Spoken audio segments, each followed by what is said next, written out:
মা কি হয়েছে বলো তো তোমার? হ্যাঁ, এত কষ্ট করে ফুলঝুরির বিয়ে হচ্ছে, আমি মেনে নিয়েছি, সেটা আমি মেনে নিয়েছি মন থেকে। সবাই আনন্দ করছে বাড়িতে, কিন্তু তুমি এরকম করে যাচ্ছ কেন বলো তো? তোমার কিসের অসুবিধে? তুইও আনন্দ কর না সকলের সঙ্গে, আমি তো তোকে বারণ করিনি। আমি যেটা করছি সেটাতে তুই ডিসাইড করে দিস না যে আমি কি করব। প্লিজ আমাকে বিরক্ত করিস না চড়ুই। চান্দ্রি, এসো না। হ্যাঁ হ্যাঁ, এসোই না। না না, এখানে কাউকে সাদাসাদি করার কোনো প্রশ্নই নেই। যদি ইচ্ছা হবে সে আসবে, যার ইচ্ছা হবে না সে আসবে না। একটা হলুদ কোটা অনুষ্ঠান হচ্ছে, শুভ অনুষ্ঠান হচ্ছে, এটা মন থেকে আসতে হয়। যদি মন থেকে কেউ না আসতে চায় তাকে আসতে হবে না। বাড়িতে একটা অনুষ্ঠান হচ্ছে তাই বলেছি, না এলে আর কি করবো, জোর করে তো নিয়ে আসতে পারবো না। ফুলঝুরি, আর কি নিজের বিয়েতে নিজেই কাজ করবি, আর কি করা যাবে? হ্যাঁ রে ফুলঝুরি মা, চোখে খুব ভালো করে দেখতে পাচ্ছিস তো? হ্যাঁ গো মেজো মামু, তোমাদের সবার আশীর্বাদে এখন আমি দেখতে পাচ্ছি। হয়তো আর কদিনের মধ্যে আরো পরিষ্কার করে দেখতে পাবো। ফুলঝুরি, তোর কিন্তু কপাল ভালো রে, গান গেয়েও তো বেশ নাম ডাক করেছিস, আর লালনের মতো একটা ছেলেকে বিয়েও করে ফেলছিস। শুধু একটাই যে তোর মা বাবাকে সেটাই জানতে পারলি না। আমার মা বাবাই তোর মা বাবা। হ্যাঁ, তোমরা জানো না? হ্যাঁ, আমার মা বাবাই ওর মা বাবা। তোমরা জানো? হ্যাঁ, আমি তো আমার বাবা মাকে ওকে দিয়ে দিয়েছি। হ্যাঁ, আমি ভাগ দিয়েছি তো। হ্যাঁ, ও মা, বলো বলো, দিয়েছি না? বলো না। হ্যাঁ, সে তো দিয়ে দিয়েছো, কিন্তু ফুলঝুরি তোমার থেকে অনেক ভালো মেয়ে, তাই আমি ফুলঝুরিকে তোমার থেকে বেশি ভালোবাসি। খবরদার বলছি মা, খবরদার বলছি, আমি কিন্তু তোমার সাথে কথাই বলবো না। আচ্ছা বড় বৌদি, তুমি ওকে মিছিমিছি রাগাচ্ছ কেন বলো দেখিনি? সোনা দিদি, বড় মামি কিন্তু তোমাকেই বেশি ভালোবাসে গো। তুমি হলে কিনা বড় মামির বড় মেয়ে, হ্যাঁ তোমাকেই তো বেশি ভালোবাসবে। সম্পত্তির ভাগ বাটারও আবার দাবি করিস না জানো ফুলঝুরি। মা,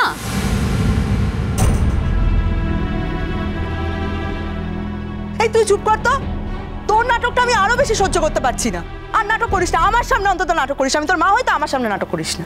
চান্দ্রি, বলছিলাম যে বাড়ি ভর্তি লোকজন আছে তো, এসব কথা বলে নিজেকে ছোট করো না। আর তুমি তো এগুলো বলে শুধু নিজেকে ছোট করছো না, আমাদের পরিবারের সকলকেই ছোট করছো। কেন, ভুল তো কিছু বলিনি আমি। কি ভুল বলেছি বলো তো? হঠাৎ করে এখন মিনি থাকা সত্ত্বেও আমাদের মেয়ে করে ফুলঝুরিকে তো আপন করে নিচ্ছে। তা মেয়ে হিসেবে যখন আপন করে নিচ্ছে, তখন মেয়ে হিসেবে কিছু দাবি দেওয়া তো থাকতেই পারে। চুপ কর না তুই, কথা বলছি তো আমি, তাই না? দাবি দেওয়া তো থাকতে পারে। কিন্তু সমস্যাটা হলো এটাই যে দাবি দেওয়া থাকলেও এই বাড়ির এই সম্পত্তির ভাগ বাটোয়ারা করলেও কারোর কপালেই কিছু জুটবে না। কারণ যাদের সম্পত্তি তারাই তো অন্যের দয়া চলে। কি ভুল বললাম? মেজো বাবা, তোমার কি মনুষ্যত্ব বলে কিছু নেই? ঠিক, কার দয়ায় চলে ওরা? হ্যাঁ, কার দয়ায়? তোমার দয়া তো চলে না, তাহলে তুমি একটা কথা বলছো কেন? ওরা কিন্তু ওদের অধিকারে চলে, বুঝলে? একে দয়া বলে না। ছেড়ে দিন না মা, তো ঠিক কথাই বলেছে। যার স্বামীর কোনো রোজগার নেই, অন্যের দয়ায় চলতে হয়, তাদের তো এসব কথা শুনতেই হবে মা। না না বড় বৌদি, কখনো শুনতে হবে না। এই যে আমি বুলেট এত বড় হয়েছি, এই এত লেখাপড়া করেছি, এত এত টাকার মাইনের চাকরি করছি, এগুলো সব বড়দার জন্য। বড়দা যদি অত পরিশ্রম করে আমাদের লেখাপড়া না করাতো, বড় না করাতো, আমরা এই জায়গায় এসে পৌঁছতেই পারতাম না। তাই বড়দার জন্য আমি যদি কিছু করতে পারি, আমি নিজেকে ধন্য মনে করব। অবশ্য তুমি এর কিছুই বুঝতে পারবে না। যাকে যাক, শোনো শোনো বড় বৌদি, তুমি, বড়দা, তোমাদের মেয়ে সবসময় আমার মনের খুব কাছাকাছি থাকো। আমার মন থেকে তোমাদেরকে দূরে কেউ সরাতে পারবে না, কেউ না। করো করো, আরো অন্যের মেয়ে অন্যের বউ নিয়ে নাচানাচি করো। নিজের বউ, নিজের মেয়ে, নিজের ছেলে বানের জলে ভেসে যাক, কি যায় আসে তাতে, তাই না?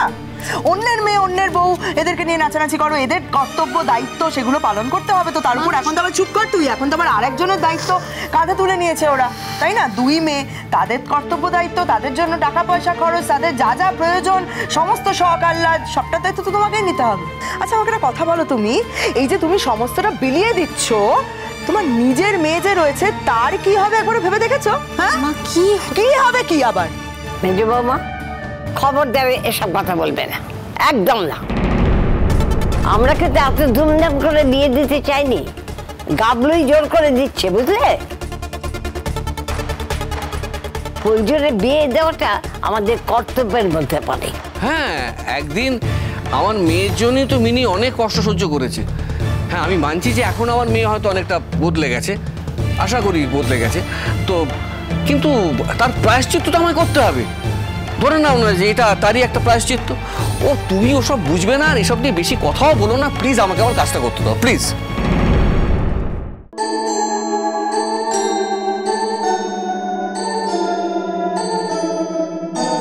ফুলঝুরি, তুই আমাকে ক্ষমা করে দিস।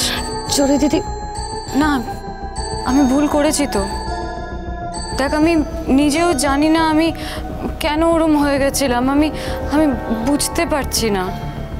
এখনো আগেকার কথা ভাবলে আমার আমার খারাপ লাগে, আমার লজ্জা লাগে, বিশ্বাস করে। আমি সরি। ঠিক আছে চড়ুই দিদি, ছাড়ো না। ঢং হচ্ছে, সিরিয়াল দেখছি এখানে, সিরিয়াল দেখছি।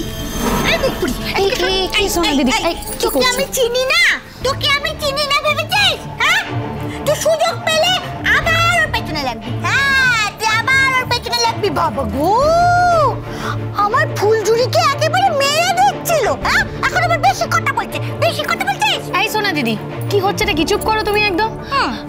ও চড়ুই দিদি, তুমি তো জানো সোনা দিদিকে, নতুন করে আর কি বলবো তোমার।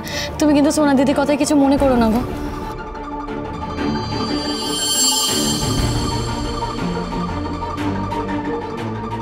কেউ কিছু মনে করবে না। ও সোনা দিদির কথায় কেউ কিছু মনে করবে না। সোনা দিদি তো হাবা গোবা, অথচ এই ধরনের কথাগুলো খুব ভালো করে বলতে পারে। শিখিয়ে দেয় তার মানে নিশ্চয়ই কেউ। হ্যাঁ, বাবা মা শিখিয়ে দেয়, নয়তো ওই কাজের মেয়েটা শিখিয়ে দেয়। তোমার কি মনে হয় চান্দ্রি, মিনিকে আমরা সব শেখাই? ওর বাবা মা ওকে সব শেখায়?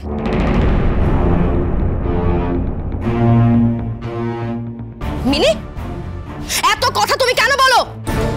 এবার যদি একটা কথা বলো না, খুব মার খাবে কিন্তু আমার কাছে।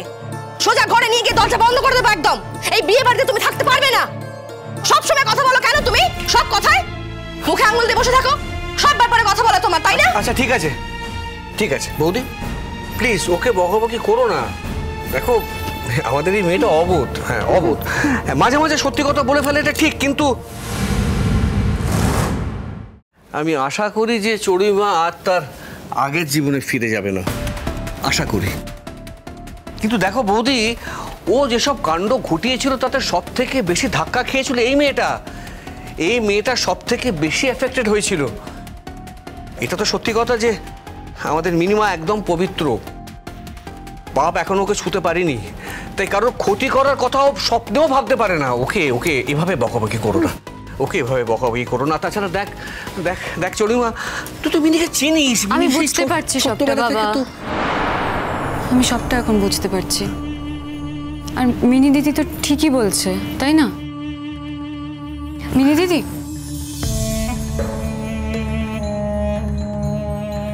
তুমি একদম ঠিক বলেছ। আমি আগে মানুষ ছিলাম না, কিন্তু এখন মানুষ হওয়ার চেষ্টা করছি তো। ভালো হওয়ার চেষ্টা করছি তো তোমার মতো। তাই এখন যখন চেষ্টা করছি, তখন তোমরা সবাই আমাকে এভাবে দূরে সরিয়ে দিও। তুমি তো আমার দিদি, বড় দিদি। তুমি যখন আমাকে এভাবে অপমান করো, সবার সামনে এরকম খারাপ খারাপ কথা বলো, তখন তখন তো আমার খারাপ লাগে। আমি তোমার ছোট বোন না, আমার তো কষ্ট হয়। আর এই কষ্ট সহ্য করতে করতে আমি ক্লান্ত হয়ে গেছি, বিশ্বাস করো। আরো ক্লান্ত, আরো ক্লান্ত। ক্লান্ত হয় না, হয় না। তুই তো ক্লান্ত হওয়ার জন্যই নাটকগুলো করছিস। মায়ের কথা শুনছিস না? বলেছি তো বারবার যে এই বিয়েতে থাকার কোনো দরকার নেই। ওপরে চল, চল ওপরে চল। মা, তুমি কি চাইছো বলো তো? কি চাও তুমি? যে শুধু বাবাই প্রায়শ্চিত্ত করবে? হ্যাঁ, ভুল তো আমি করেছি, আমি খারাপ, তাই প্রায়শ্চিত্ত আমাকে করতে হবে, আমার করা উচিত। ভুলো কোনা